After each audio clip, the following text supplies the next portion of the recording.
You ain't never had a bitch this cold. You ain't never had a bitch this cold before. You ain't never had a bitch this cold. Hi guys, it's Tava back with another interview for Black and Forth. I have Carmen here. You might know her from Instagram. She's an artist, she's a singer, she's a model. I think she does so many things. I don't even know if you want to kind of give them like a rundown on what you do. Kind of aspiring everything, acting, creative all around. But yeah, you touched the base. Okay, cool. So I'm gonna have some of her music on my iPad right now, so we're gonna definitely put that into this video. But so you're mixed with black and white. Yep. Okay, and there's a little bit of Native American in there too. Yeah, I don't know the specifics, but yeah, German supposedly and Native American. Some other things going on. Okay, so your dad's black and your mom's white. Yep. And your dad's from Grand Rapids. Right, he was born in Grand Rapids. And how did they meet? My dad actually had a comic book shop, and my mom's friend was dating one of the other guys that worked at the comic book shop, so brought her to the shop and introduced them, and they started like double dating and stuff. Yeah, my dad had a comic shop in Ferndale, so that's where that's cool. That's where they first met, at that comic shop. That's awesome. What's the name of it? It was called Comics Cafe. Okay. So, yeah, a long time. That's crazy. I grew up in Ferndale. Yeah, that's where I was born. Okay, awesome. Like where I was raised. Yeah. I love Ferndale so much. Yeah. It's like a place in my heart. I want to go back one day, but yeah. Okay, that's awesome. So, so they met through the comic book store. Right. How did your family feel about that? Like their families? I know my mom's side at first there was that low-key racism and that resistance. They weren't feeling it. I don't think it was an issue so much on my dad's side, but yeah, I think growing up, or their relationship over the time was always an issue on my mom's side. But I remember she told me after she had me, they just fell in love, and it just all that went away. Bringing that all together, that was it. For sure. Yeah, I find that that's like a common theme too. Yeah. Once you have a baby, it kind of helps things go forward. Right. I know that was like something that my family experienced as well, but not every family. But mine was one of those ones that I brought people together. Exactly. I like to say. So that's cool. So growing up, how did being mixed affect you at school, in different activities that you did, and things like that? Cousins? I felt like the environments I was in, I never really felt super uncomfortable. I felt like it was a good mix. I felt pretty accepted. I guess it is a little weird though. Sometimes there's a split of it was like always a question like, well, what, you go home and you're like, well, what am I? Am I black or white? Like people have questions and maybe just your perspective of how you view yourself among other peers is kind of, it could be confusing maybe when you're younger, but I guess I didn't have any major issues, I guess, with in school with mixed. Yeah, I think I grew up in schools that were already, it was a lot of diversity, so that helped. Okay, did you go to school in Ferndale? No, once I started elementary school, I was in Southfield. Okay, so Southfield's pretty diverse too. Yep. Okay, so did your parents talk to you about being mixed, and what did they say to you about it? Your hair, your skin, anything that had to do with that. Was there any type of conflict or questioning? No, I was still pretty accepted. I know that the weird thing, when we go out though as a family, going out when we were younger, it was always kind of weird, the stares and just certain cities you go in, or maybe in more predominantly white areas, it would be just kind of a shock, all of us, so that some of the attention around it, but not understanding why it was so different was kind of weird, why it was such a big deal. But because when did you realize that you were different? Because I know for me it was this is how every family is. It wasn't different until I got older and I saw, this is different. I feel like I did know a lot of other mixed families, and we were around a lot of other people that had the same setup. Okay. But interesting. I guess I never felt different about it, honestly. Okay. Yeah, I felt pretty comfortable in my what I had and where I fit in elsewhere, honestly. So it really wasn't ever a big theme in your life. It was just kind of this is what it is. Yeah, not until later. When I started getting into entertainment and when I got into the modeling industry, that's when it came to me this maybe I see where some of the not so appealing stuff comes in with maybe being black or just being white. You know, it's just like, I don't know, the idea of people expecting something else or wanting you to be exotic or something other than what you are, and then when they hear, oh, I'm just black and white, the looks you get, it's like, okay, that's kind of sucks. It's interesting, you know. Yeah, so, that's one thing that I've noticed is like a lot of people are like disappointed when you're not something more exotic. You say, like that seems to be like a theme. Like people are like disappointed, like, oh, okay, like it's boring. I'm like, what? How? This is the dopest thing. Right. Like, you know what I'm saying? We're going back and forth here. Okay, so let's talk about the entertainment industry more, because I know like for you, that's something that a lot of other people that I've interviewed don't really have experience in. So how does that affect you in modeling, in getting gigs, just everyday like interactions? I feel like, I do remember when I first started modeling, it was always like, oh, what are you? Oh my God, what are you? And I was like black and white, and they would just be like, no, they just didn't want to accept that. They wanted it to be something totally different. So that always made me feel kind of weird. And I remember being younger, I got into modeling when I was like 13, 14. So like I was looking at girls who, it was like that pull of me thinking, oh, I want to be like the Brazilian girl or the Latina girl, like not, I felt like I had to be something other than what I was, because people were responding in a certain way, and I felt like that person and that look was the thing.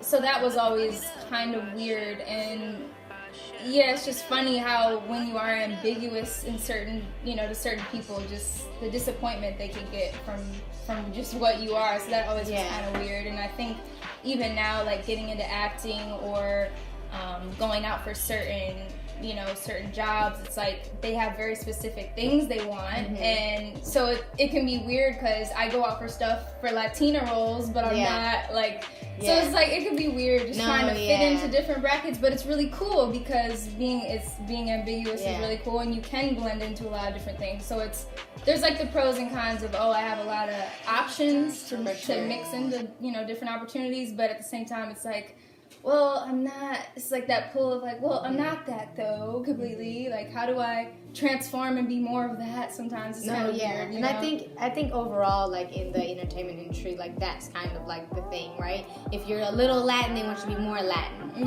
Whatever more that is, you can be. And I think for someone that's black and white, it's like, what can we make them more of? Right? More black, more white? What does that mean? Or do they make you just Latin or Arabic or you know what I mean, or anything that you look like? How can you be more of that? And I think that might be the challenge. So that's crazy, because this other girl I was talking to was saying how it's actually an advantage because she has more roles that she can get. You know what I'm saying? That's definitely true. It's just interesting when it comes down to it. Like I've gotten a lot of like good feedback and callbacks for like Latina roles, but then later when it comes down to the network really wanting somebody who's Latina, it's like, well, okay, well I'm not, but I fit the role or I look the part. So it's like, I don't know. It's weird. That's really, I've never thought about that. Wow. Because I guess for still like the network, you still have to claim like, oh yeah, we have this ratio of different ethnicities. It's not just somebody who looks like it. So I don't know. But no, I have had the opportunity to go out for a lot of different things. So that is cool. Like I said, being able to, fit in a lot of different roles, but it can be kind of like a weird pull of like, what? I don't know where I fit. What kind of thing do you want me to be today? That's actually like a new concept. Like I feel like I had black and white down, and you just like gave me a whole other thing to kind of explore. So thank you, because I never thought about it like that. Like I've always been interested in going into acting too, and so that was never like, I'm always thinking like I can do so many things. No, definitely. And then I went on one audition, and they were like, okay, do you have like an accent? Can you do an accent? Right. And I was like, I can't. Like, if I do, it's gonna be super like, oh my God, honey. Like, it's gonna be like, Rosie Perez type. You know what I'm saying? It's gonna be like super exaggerated. It's not gonna be like a realistic accent. So for me, like, I totally get how that can work against you too. So that makes a lot of sense. So today, like, do you identify more with any race more than the other, or are you just like, I'm here, this is what it is? Yeah, I don't think so. I'm kind of just, it's just like, well, this is what it is. Okay. My own thing. But I feel like growing up, I feel like growing up, I feel like we were around more black people, and that's kind of who I identified with, maybe in school.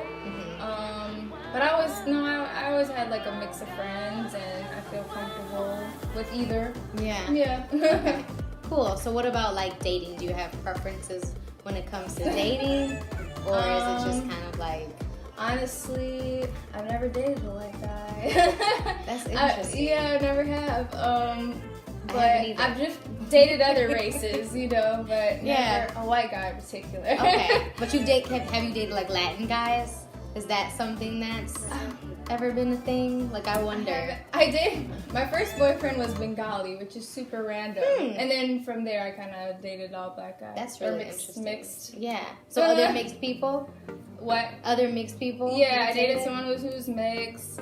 I dated someone who was Nigerian. I dated someone who was Jamaican, I guess, but still black. Okay. Yeah, for sure. Okay. That's cool. So, have you ever experienced racism within your family, outside of your family, in general, or any type of prejudice? I think, yeah, as a group, I think most people don't know what I am on a regular, like on the usual, so I don't really get many issues.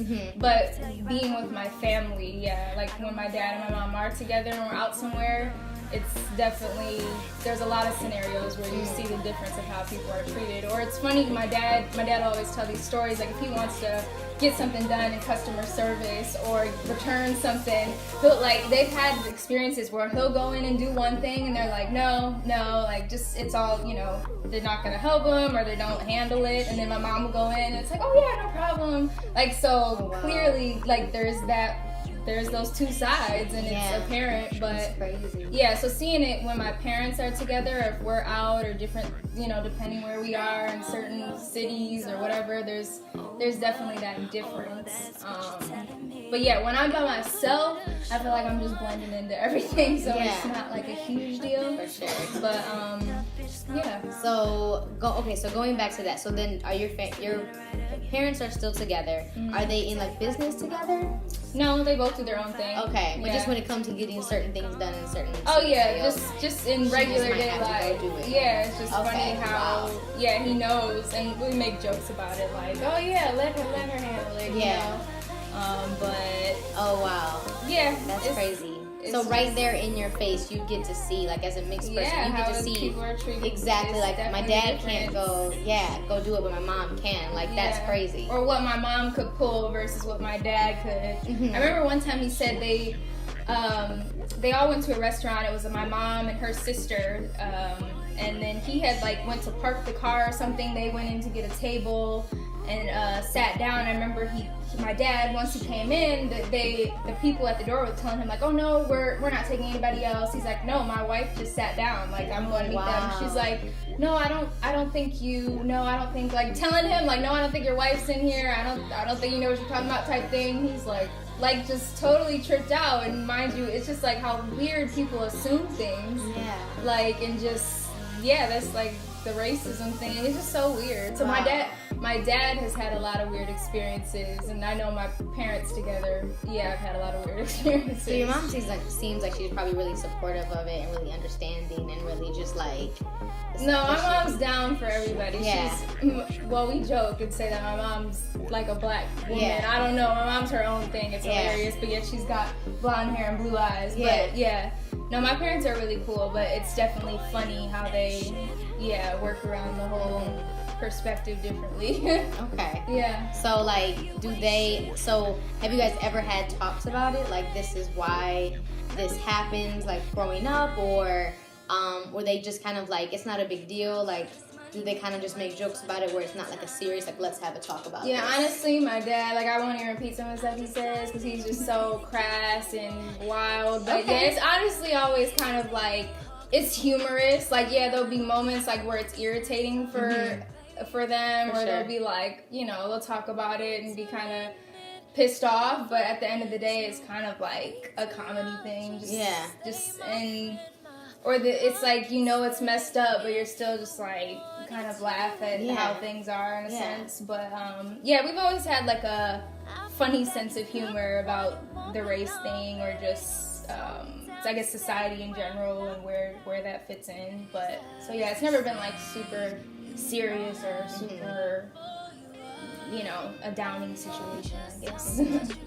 So do you feel like your being black and white helps you in communicating with a lot of different people and kind of relating to them and seeing things from maybe a more holistic perspective sometimes? Yeah, definitely. Like I said, I think it's kind of cool going into situations and knowing that people don't really know what I am, so it's kind of just very open. It's always fun to ask people, like, well, you know, ask the question and see what people guess is always really funny. Yeah. But what do they guess?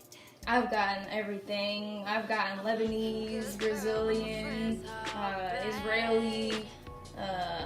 There's stuff I can't even think of now. Yeah. But yeah, all types of stuff. But no, I definitely, I guess having the best of both worlds is really cool, because you've had experience and you understand how one side is, and you have experience and understand how other people are on the other side. So yeah, I think it's definitely an easy way to blend in and communicate and engage. For sure. Yeah. Awesome. So do you have any last words, anything you want to add about the experience, about your life? You want to put any plugs in there? Anything? Well, if you want to follow me on social media, it's at Silly Girl Carmen. This is awesome. Thank you. Thank you for having me. Yeah, thank you. I love your hair. Thank you. I love your hair and her hats. Look at this hat. Hey, I got this at the African American Festival, actually. Oh, wow. Okay. It's like, ooh, that's cool. Yeah. Yeah. And I actually gave you a nickname after I met you. Yeah. I call you Curly Headed Cutie. Okay. That's I love it. Thank you. Curly Headed Always Cutie. talking to my boyfriend. Hashtag. Like, I love it. But Thank you. But Okay. yeah, good luck with all your, Yay. your whole thing. Yeah. All right. Thank you, guys.